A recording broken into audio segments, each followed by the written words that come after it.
থেমে থেমে বৃষ্টিতে জলাবদ্ধ কক্সবাজারের বিভিন্ন স্থান।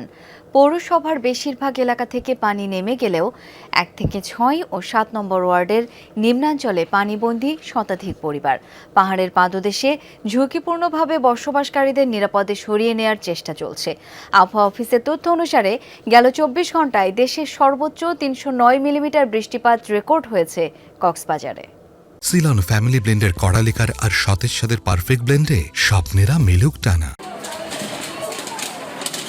সকাল থেকে কক্সবাজারে গুড়ি গুড়ি বৃষ্টি, বেশিরভাগ এলাকা থেকে পানি নেমে গেলেও একটানা বর্ষণে পৌরসভার 1 নম্বর ওয়ার্ড এখনও জলমগ্ন।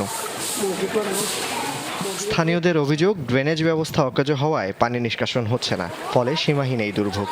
খালটা বন্ধ করে ফাড়ার মাঝখান থেকে পানিটা চালাই দিছি, চালাই দেওয়ার কারণে পুরা ফাড়াটা নিচেরটাও গোড়া ডুবে গেছে। প্রচুর পরিমাণ কষ্ট আছে, পানি আসার কারণে বৃষ্টি এয়ারপোর্টের পানি আসি আমাদের ঘর দুয়ার সব নষ্ট হয়ে গেছে, তলিয়ে যাচ্ছে। খালটা বন্ধ করার পরে পানিগুলো পূর্ব দিকে এয়ারপোর্টের ডাবলের ফাঁস দিয়ে চাপ দিছে, ওই পানি পুরাটাই ফার্ম এলাকার মধ্যে এবং পূর্ব পাশের কিছু অংশ নিয়ে ফার্ম এলাকা একদম তলিয়ে।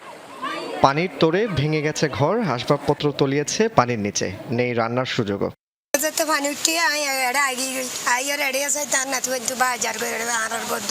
বৃষ্টিতে আমাদের ঘরে পানি উঠছে, পানি উঠার পরে আমাদের সব ঘরের মাল সামানা বাসি গেছে, আমরা লাদি বাড়ি খাইতে পারতেছি না। পানি উড়ি বাত পানি হাই না পারে হাওয়ে দূর মাথা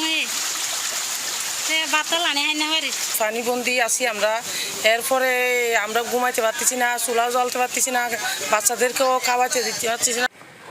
জলাবদ্ধ এলাকার বেশ কয়েকটি মসজিদ, ফলে নামাজ আদায়ে বিড়ম্বনায় পড়েছেন মুসল্লিরা।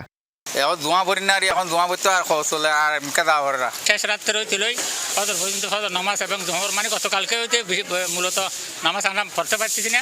মসজিদের ভিতরে একাডু ভাই এর রাং পর্যন্ত হয়েছে। জেলা প্রশাসন ও পৌরসভার পক্ষ থেকে শুকনো ও রান্না করা খাবার বিতরণ করছেন স্থানীয় জনপ্রতিনিধিরা। শুকনো খাবার, রান্না করা খাবারের আমরা ব্যবস্থা করেছি। ত্রাণের জন্য আমরা আমাদের জেলা প্রশাসক এবং পৌরসভা প্রস্তুতি নিয়েছে।